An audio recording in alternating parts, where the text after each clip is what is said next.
Hello, students! Eu vou fazer aqui uma retomada do Past Perfect, tá? Para vocês. Depois eu gostaria, né? Que quem não fez, fizesse. Muito pouco foram os que me enviaram os exercícios, tá? E aí a gente vai entrar às 11 horas através do Google Meet. Pra gente fazer aí as devidas correções, esclarecimentos, tá?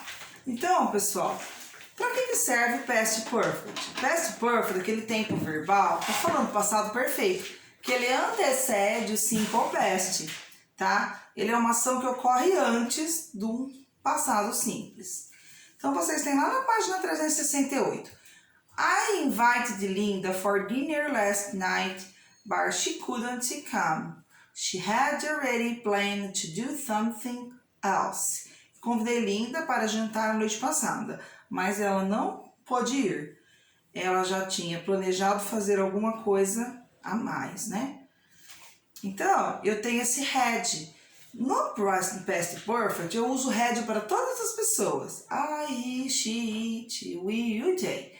E o verbo, pessoal, se for verbo regular, por que o verbo to plan, P-L-A-N, levou outro N? Porque eu falo to plan, porque ele é um verbo monossilábico, ele é um verbo oxítono, porque é um verbo que é um monossílabo tônico também, né, no caso. Se for monossílabo tônico ou oxítono, ou seja, a última sílaba é forte, vocês têm que dobrar. Vocês têm stop, é dissílabo. Porém, a última sílaba é forte, é oxítono, tem que dobrar, além de pôr o ED. Então, had, mais as regrinhas dos verbos regulares, né, aquele verbo com ED. Se for um verbo terminado em Y, você tem o verbo to cry, chorar, seguido de uma consoante, tira o Y, põe ED. Certo? Então, ele é formado então com auxiliar, formação had e o verbo principal. Se for verbo irregular, vocês têm que ter aquela listinha de verbos. Aí vocês têm as colunas, primeira, segunda e terceira coluna. A primeira coluna, pessoal, é o nome do verbo. É o infinitivo com to. A segunda coluna vai ser o simple past. Já a terceira coluna vai ser o past participle. Então, vai ser os verbos como vão ficar aqui. Para fazer o past perfect, vocês têm que usar had mais a terceira coluna. Se for verbo irregular. Lembre-se dos verbos irregulares, que são aqueles que apresentam a escrita diferenciada, que é a terceira coluna. Se for verbo regular, então, segue esta regra aqui. Você usa o had, né, mais o verbo principal no passado.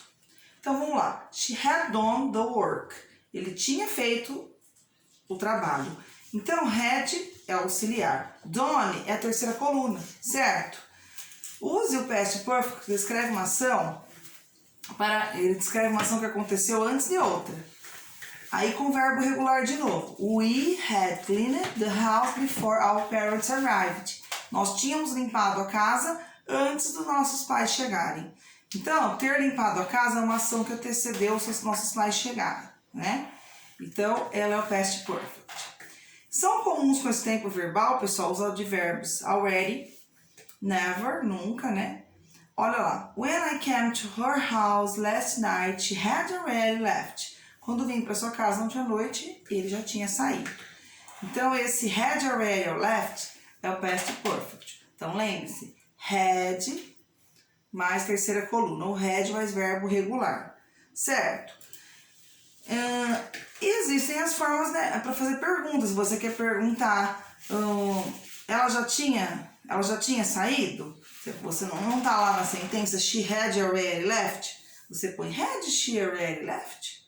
Você põe sempre o had na frente, inverte, mais o sujeito, depois o outro verbo principal, certo? Então, vocês vão fazer os testes. Né, porque acho que foram 3 pessoas que fizeram.